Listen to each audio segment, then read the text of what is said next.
second workshop inside of your 2022 Dream Planner. I am so happy to have Chelsea Joe with me, and she's really going to be leading this, and I'm going to be learning with you. I've already learned this from her like 3 times, but I feel like every time I learn it, I learn something new. So I'm really excited to just go through this with you guys.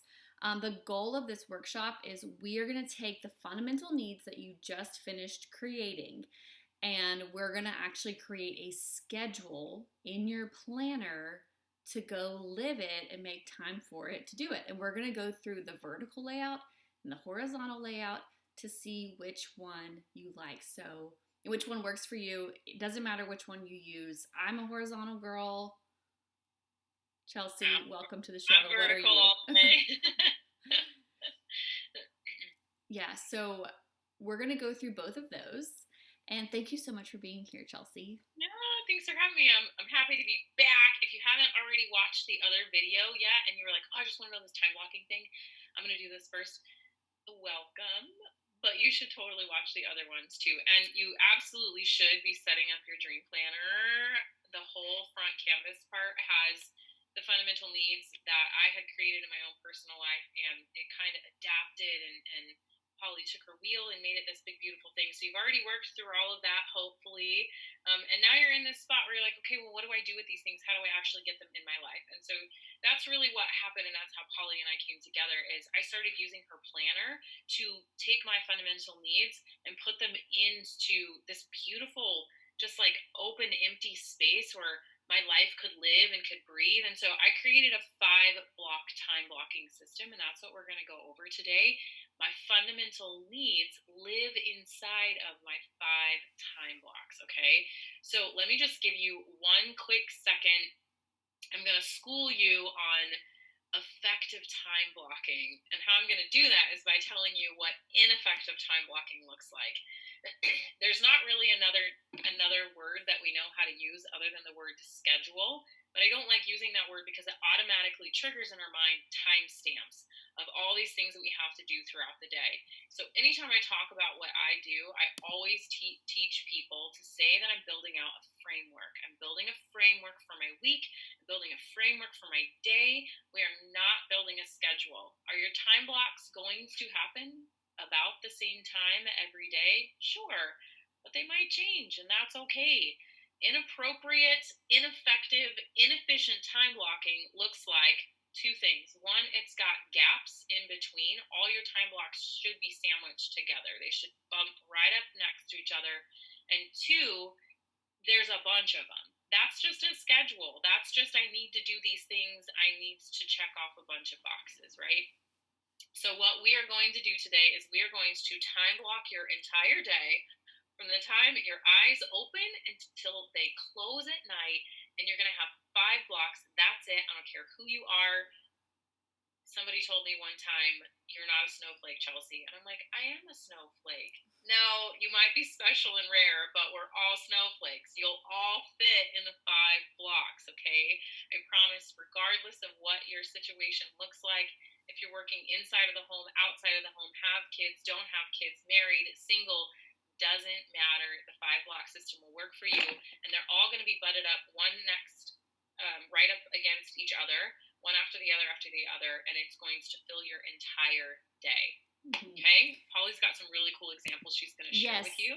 And I'm going to just piggyback off what Chelsea was saying. You need to know what your fundamental needs are before you start really mapping out your week, because it's not just about getting the things on your to-do list done. This is about growing you into who you're becoming, right? So this is really about making sure you are growing, you're flourishing this year.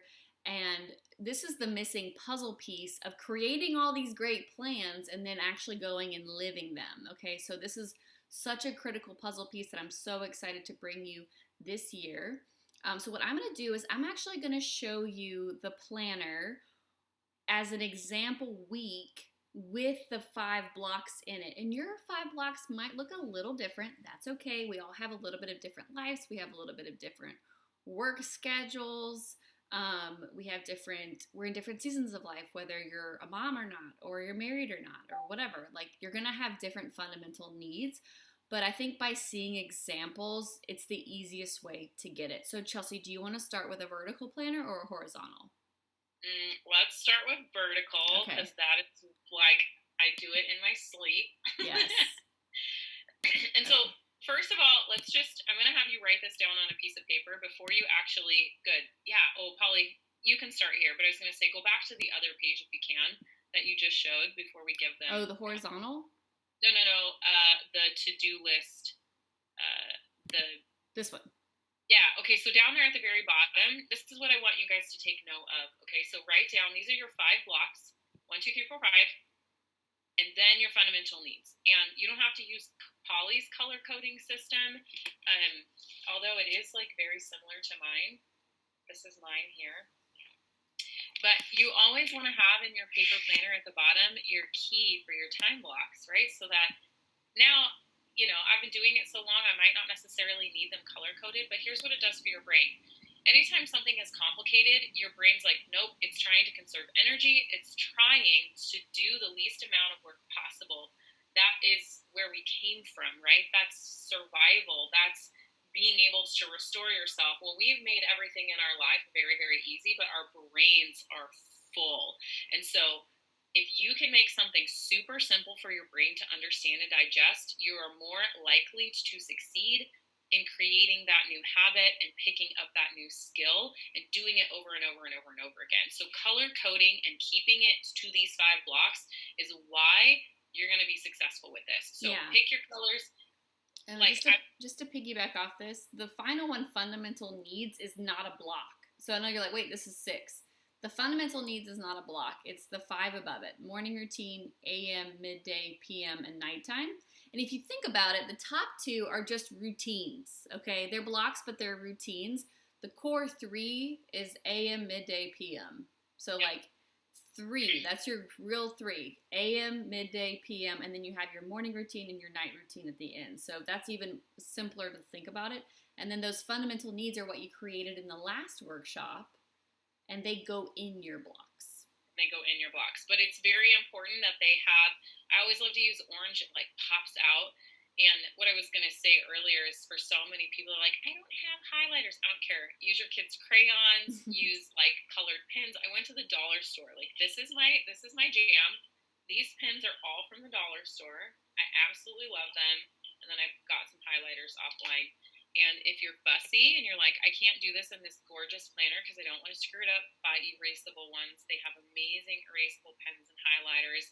But I say just do it because sometimes life is messy and your planner should absolutely be a reflection of that. It should be a reflection of your growth. So let's go to the next page, Polly. Yes, and this is my actual handwriting, everybody, so hopefully that makes everybody feel better about themselves. I don't have great handwriting, okay? Yes. Okay. So if you're using the vertical, this is where you put your little key down here. And there's dot grid built into the planner so you can keep your lines straight. So as you write them in, you highlight them. That way you know it. Okay. And this one actually included some boundaries that we added. So this one was kind of built out. Do you want to see yours, Chelsea, or this one was the one we built out for me? No, this is totally fine. This will work. It's a great example. So what the premise of all of this time blocking is, before we dive into why we put polys where we put polys and why this looks the way that it looks, your morning routine is the block that you do before your day starts. You're like, wait, I thought you said this when my eyes open. Yes, but your morning routine, which is why it's such an important block, should be anywhere from 15 minutes all the way up to 2 hours. If you're like, you could even be 3 hours. If you don't have children and you love to get up early in the morning, you might get up at 4:30 and have all the way until 7:30 in the morning if that's what you love, right? Some of you might be like, are you joking right now? Like, I stay up so late. Things are not in order in my life. I'm exhausted. I'm going to tell you, you need 15 minutes. Set your alarm back 15 minutes. Get in bed 15 minutes earlier. Force yourself to have a morning routine block. 15 minutes is all that you need. You make your bed, you brush your teeth, you put yourself together, you do a short Bible study, get a soap notes. That's how I fell in love with the Horacio products. Soap Bible study. I had like 5 minutes, you guys, and I was like, I need to find something that's impactful in my life in a very short morning routine. I have little kid eyeballs in my face every single morning, and they need things and they're crying on the monitor.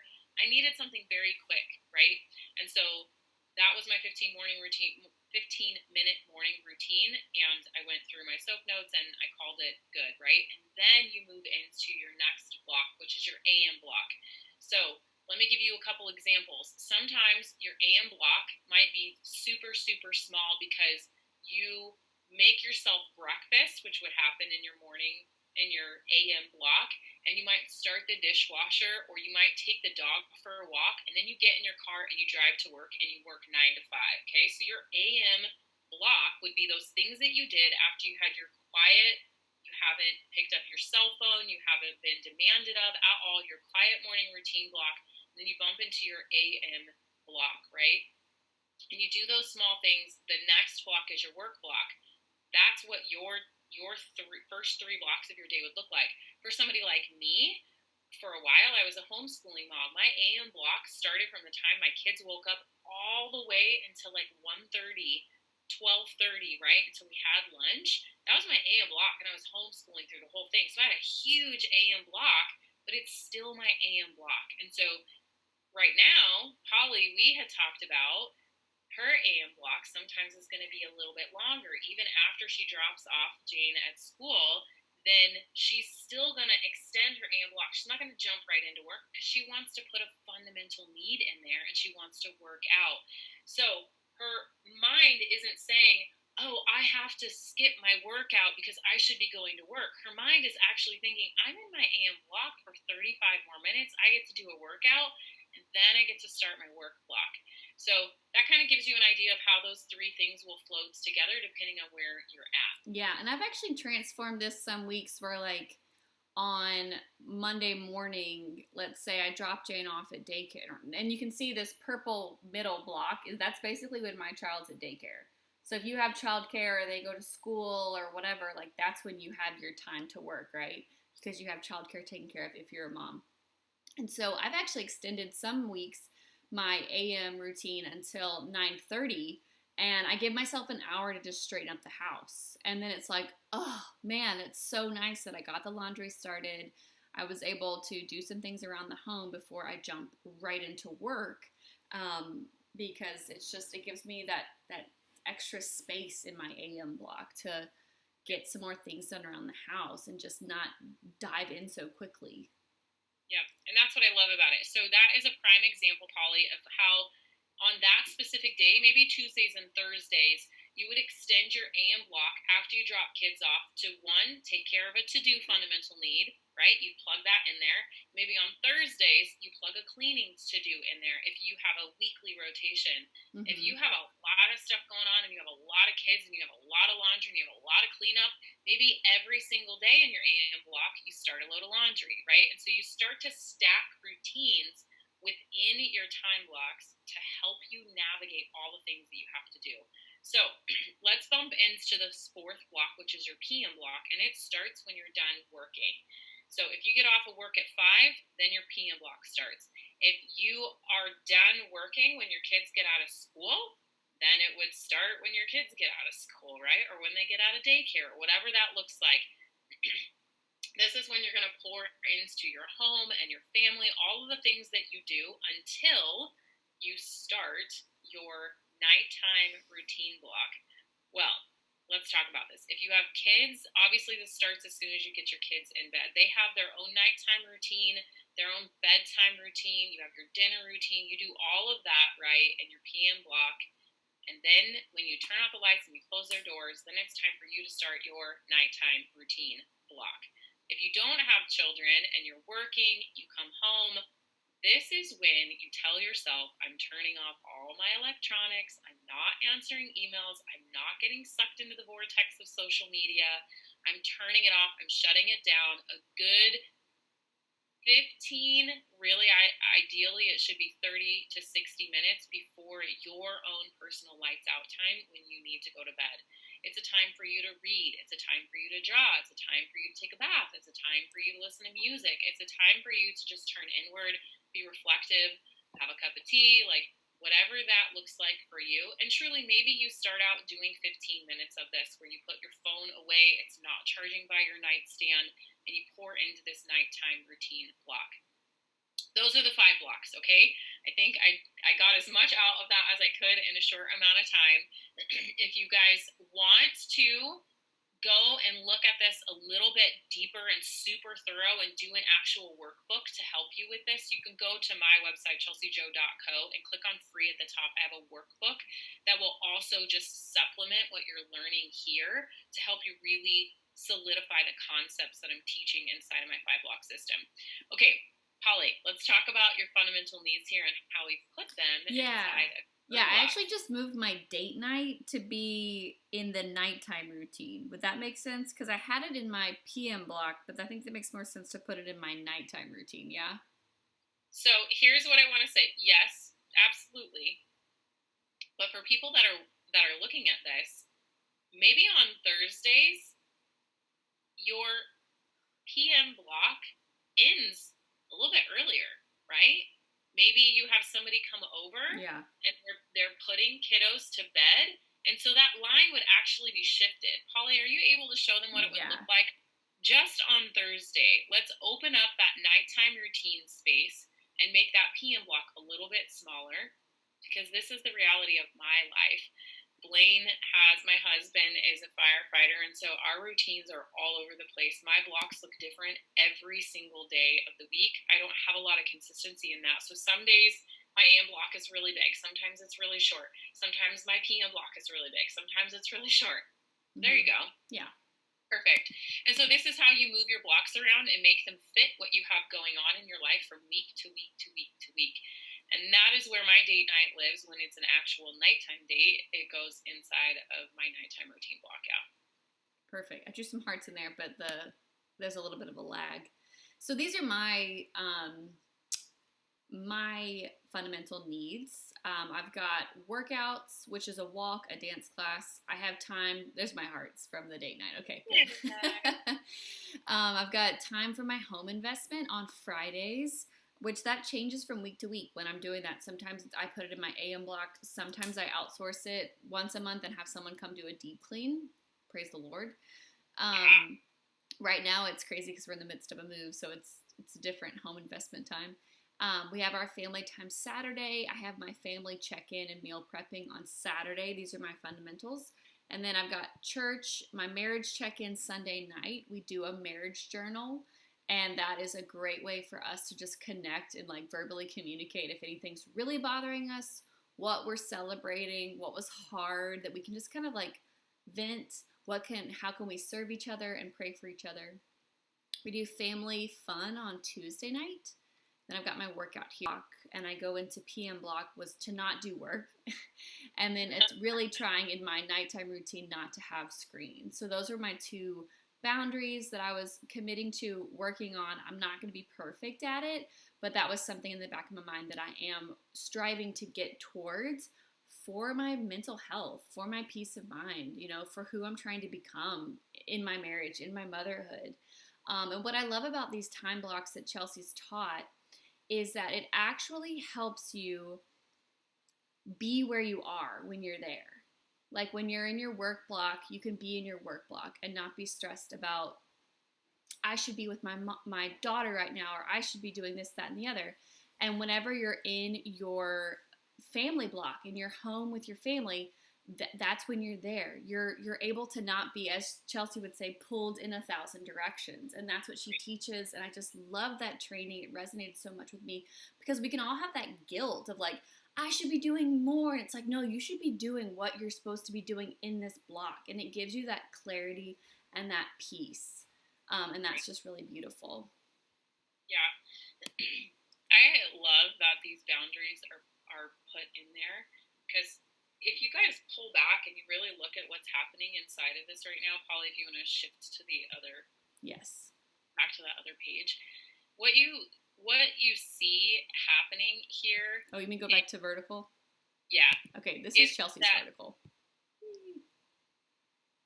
Okay, so you start to see that there's some really good, it's an actual tool that you're using, right? It's not just a replacement to write your schedule down. You are crafting a place for your life, your intentions. This is how I use my paper planner. And what I say to everyone is this is where I guide my heart and my mind. That is what this is for. If I need to know where I'm supposed to be and what time I'm supposed to be there, I have an electronic calendar in my phone that tells me that I'm always in, that sends me fun little messages to let me know that. My phone is not going to guide my intentions. It's actually going to distract my intentions. So I need a place to be able to write that down week after week after week. So if you look at my little tick marks there on mine, I actually put that as what I call blackout zones, so that I know that something is going to be pulling me away. Maybe I have a meeting, maybe somebody needs me, but I'm not going to be in a full work block uninterrupted. And that helps me knowing when I sit down to that work block, do I really, because I've gotten real good at knowing how to just be in that block, and I don't have to go anywhere else. Get in the zone, yeah. Sometimes I need to know, like, you're going to be pulled out of this, so please don't get lost in that space. Like, this is a good indicator. So I've used blackout zones for that before, just to kind of see, because I'm still technically in my work block, right? And then these are my fundamental needs. And you can see my blocks are different all the time. Like on Wednesday, there's no AM block in that one. And sometimes when Blaine is home, I get to wake up and then jam out of the house and leave right away. And he takes over that AM routine with the girls, and I go and get some work done. That's just how we have to do things, because sometimes he's not home for 2 days in a row, and I'm doing all the stuff, and then it's like, switch. And then Tag go it. get a little bit of work done. Sure. Yeah. Let's show them the horizontal, and then we'll wrap up this little workshop. So I use the horizontal planner. I'm a horizontal girl. So those of you that are like, okay, well, how do you do this for the horizontal? Let me show you how I do it. There's no wrong way to do it, but this is one way to do it. So obviously you've got your side over here, and I like to put my core things at the top of, like, what are my core things I'm focusing on for the week.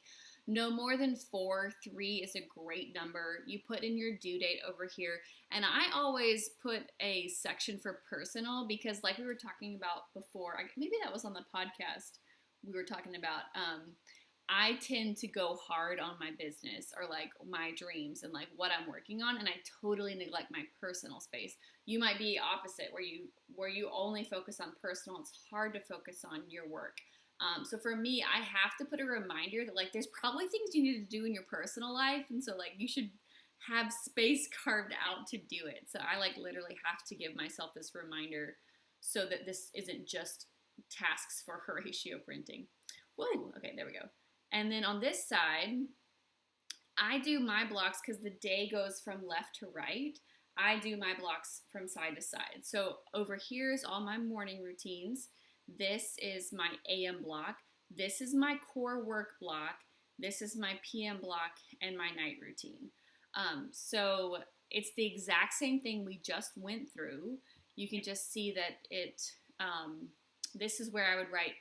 I put a lot of my fundamental needs when my daughter is at school, because that's the easiest time to get it done, as you can see. And then I have some more down here at the bottom. Yeah. And the way that you do this, Polly, is probably the best that I've seen. I have a lot of people in my community that have this and that have this layout, and they struggle to visualize what does time blocking look like done horizontally from left to right. And I love the way that you do this. It's very visual. It's still super easy to look at and to see.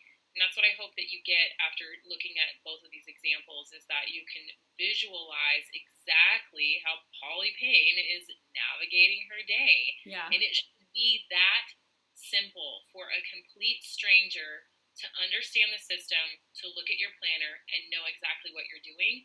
If it's any more complicated than that, we go back to what we talked to earlier, where your brain's just going to be like, this is too overwhelming for me, and you're not going to be able to get in the rhythm and actually utilize it. Yeah, and what's important, like for me, what I like to see in my week is I'll put my meals in the PM block. Like, okay, why are these all empty? Well, this is just the beginning of me filling out my week. This isn't how it looks when I'm done. This is just the beginning, because you want to start with crafting your blocks and putting your fundamental needs first. Your fundamental needs are fundamental, right? This is the big rocks. So where are my big rocks going first? And then you can add the other stuff. Like if you want to add in what's for dinner, you know, and this is the date night where we're going to get pizza for the babysitter, right? And then for your AM block, is there anything important happening here that I need to remember? And usually once you start with these routines, like I know what my morning routine is, it's going to be Bible study and coffee. Well, once that becomes part of who you are, you don't have to write it in as much. But if you're just starting out, I love how Chelsea will, she teaches to actually write down your routines. Like if you're like, I don't remember what my routine is, you can write it down over here in like, this is my little routine space. There's more space in the vertical layout as well to write down a routine, but write it down in here. What was your attempted routine that you want to do in the morning? And make sure you're setting your alarm for that. Yeah, so that's a really good point, Polly. The next layer to this that I always teach is your routine stacking. So what routines are you stacking inside of here? I don't keep my to-dos inside of my paper planner. I just don't. My actual list of all the things that I need to check off. I mean, I don't have the horizontal, so I don't have the checklist inside of my paper planner. But I have a work flow that allows me to know everything that needs to be done in my business. And then for our home, we have a communication board where we keep it so that everyone can see what the to-dos are for the home. And I just stack routines inside of my time blocks, because here's the other thing. It's the exact same concept over and over and over again, and then we'll wrap it up. I'm gonna just kind of drive home this point where we went from your whole entire day and week needs to be condensed into 5 blocks, but then when you look at your actual day, you need to do the same thing when you go into this block. I don't want to see 50 things that I need to cram out in the next 3 hours. Guess what happens? You immediately go into paralysis of the analysis. You immediately get stuck on, I have so much to do. I can't do all of this right now. So what has to happen is you have to start crunching all of those things and solidify them into anywhere between 1 and 4 routines that you stack inside of your block. So in our PM block, for our home currently right now in the season that we're in, we have an after school routine. There's a lot of things I got to get done, but it's just one thing in my mind. It's the after school routine. That makes me feel like I can take a deep breath. All I have to do is the after school routine. That consists of putting things out on the table, making sure the snack is ready, going through the homework bags, washing all the lunch boxes, washing the water bottles, refilling the water bottles, putting them in the refrigerator, right? Like, and then putting all the bags back inside into the loading zone so that they're there for the next morning. Like, that's a lot of things to do, but all my brain knows is I have an after school routine to get through, right? And so that's why routines are so unbelievably valuable. And then when you start to stack routines on top of each other, your whole entire day will just flow from one thing into the next, into the next. And if something happens and say we can't get to that routine, cool. I just bump that routine out. What comes next, you know? And so it gets less confusing. You have more clarity, and I get a lot more done than I've ever gotten done in my whole life. Amen. Yes. So let me just close this up by saying, if you are a work from home mom, you need all things Chelsea Joe. She has an academy that teaches her 4 pillars of really stewarding your life and your time well. And so if that is you, that is who Chelsea serves, you need her systems, and you need to join her free Facebook group first and foremost, but then you also need to join her academy. There is a link below if you're watching this on the HoracioPrinting.com resource page. There's a link below for you to learn about the academy, sign up for the academy. You should be in the academy. Now, if you are like, I'm not a mom, or I'm really trying to create this big dream in my life, or I want to pursue a big dream in my life, then you need to join the Dreamers Academy, the Horacio Printing Academy, and take the Dream Crafting course, because you might be not birthing kiddos, you're birthing a dream. And so you also need these routines. You need a correct schedule. You need your fundamental needs to grow yourself no matter what season of life you're in. So if that makes more sense for you, Chelsea Joe did teach a lot of that course with me, at least all of Module 4, in terms of crafting your life. We go into this type of work more in depth. There's a whole workbook that goes with it. So if you're interested in that, you should join the Horacio Printing Academy. There is a link below for that as well. And if you have any questions, you can reach out hi@horacioprinting.com. I've put all of Chelsea's information down below for you to connect with her, listen to her podcast, join her community, all of that stuff. So thank you so much for teaching this with me. I really appreciate it. Yeah, thanks for having me. It's nice to meet all of you, and I hope to connect with you soon.